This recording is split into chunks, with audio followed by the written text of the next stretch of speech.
Hello again everyone, welcome back. Another irregular video from the Simon Larkin show.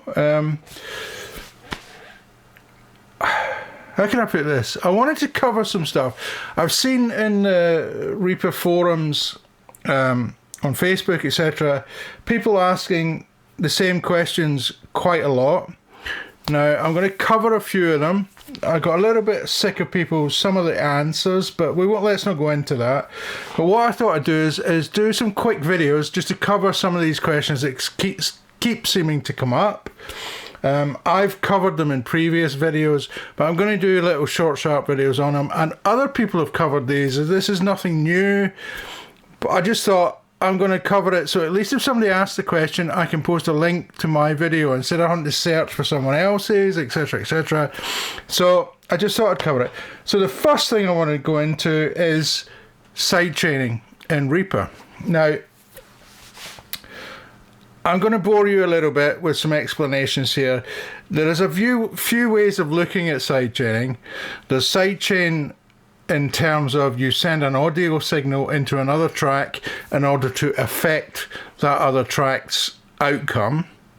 There's also parallel processing, in which you send the audio from one track to the master, but you also send it to another track to compress and EQ, etc., and blend the two together. These are two different things.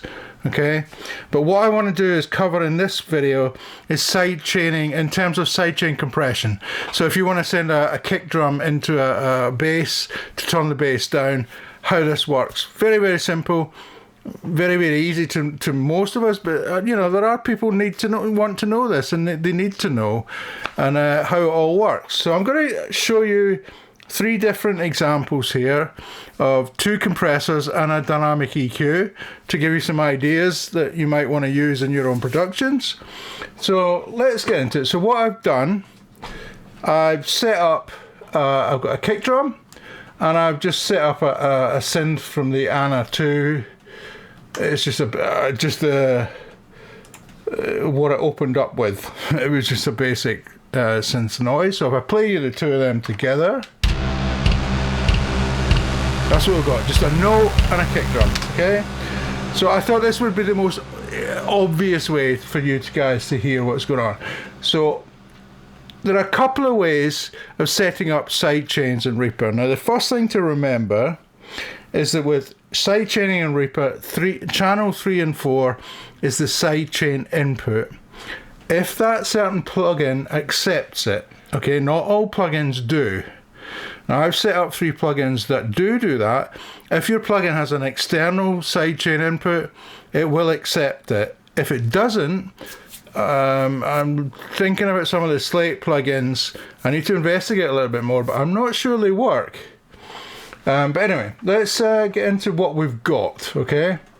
So what I've set up on the plugin list here with the Anna keyboard is I've got rear comp, obviously. I've got Brit Presser from Analog Obsession, fantastic plugins, and TDR Nova, a dynamic EQ. Okay, so let's go into the first way of setting up sidechain compression in Reaper. So what I want to do is I want to send from Easy Drummer, which has this kick drum.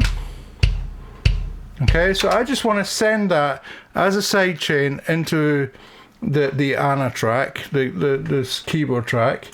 So what we can do, if we go into the I/O, you can click set up a send it to Anna, and then you have to select channel 3 and 4 in the list there. So now it is now sent to channel 3 and 4.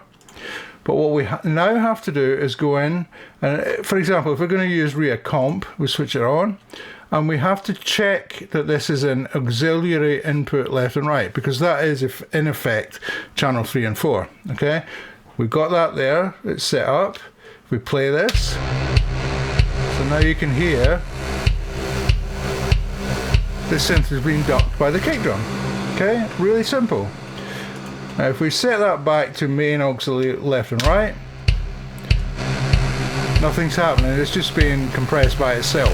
Okay, Now, the second way to set this up, which I find even easier, is if we delete that send, and then if we just take the IO, click on the left click on the IO button of the track we want to send from, and drag it onto Reacomp, as you will notice, it's come up with audio 1 and 2, audio 3 and 4. So it's already set up the sidechain. The only thing it hasn't done is changed the detector input on the compressor. So we have to change that to the auxiliary left and right. And there we have it. We've got a sidechain into there. Okay? Same way as if we go into Brit Presser, we've got an external sidechain on here. If that's not on, we switch the compressor on. It's just the synth that's compressing itself, basically. If we switch the external sidechain on, you can see now the kick is sidechaining it.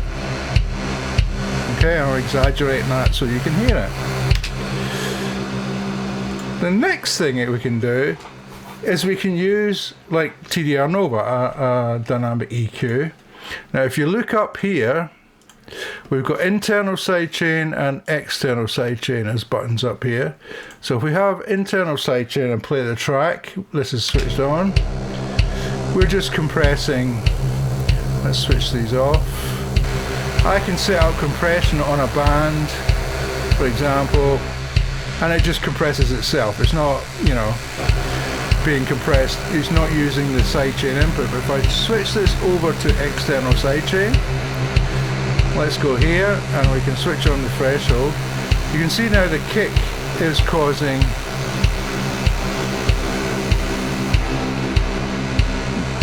the bottom end of the EQ to compress. What's better is if we compress the high end of the synth, you get more of an obvious effect, letting the bass go through.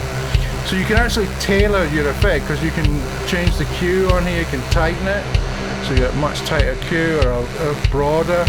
Or as in with this, if we switch this off and hit threshold, you can actually compress across the whole spectrum by not choosing a band. If we go back in and unchoose that band, switch it off, as you can see now we've got wideband EQ, wideband compression turned on, so we can compress the whole band like a normal compressor. Or we switch that off and we go back into our bands, switch the threshold on. Now we're only compressing the band that we want to. Okay? This can be good for things like de-essers. You can sidechain the high end to go, you can sidechain your own vocal into an EQ and sidechain the high end to cut out S's, etc. and T's. So very, very briefly and very, very simply, guys, that's how sidechain compression works in Reaper. That's the two ways to do it: drag and drop, or set up your sends and send it to from 1 and 2 to 3 and 4.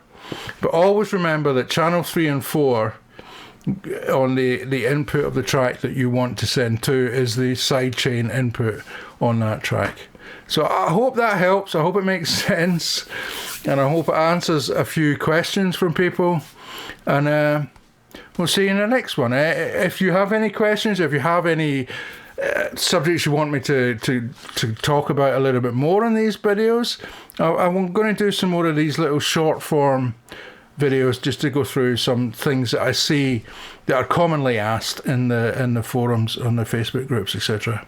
Okay, cool. Cheers. Please subscribe and like.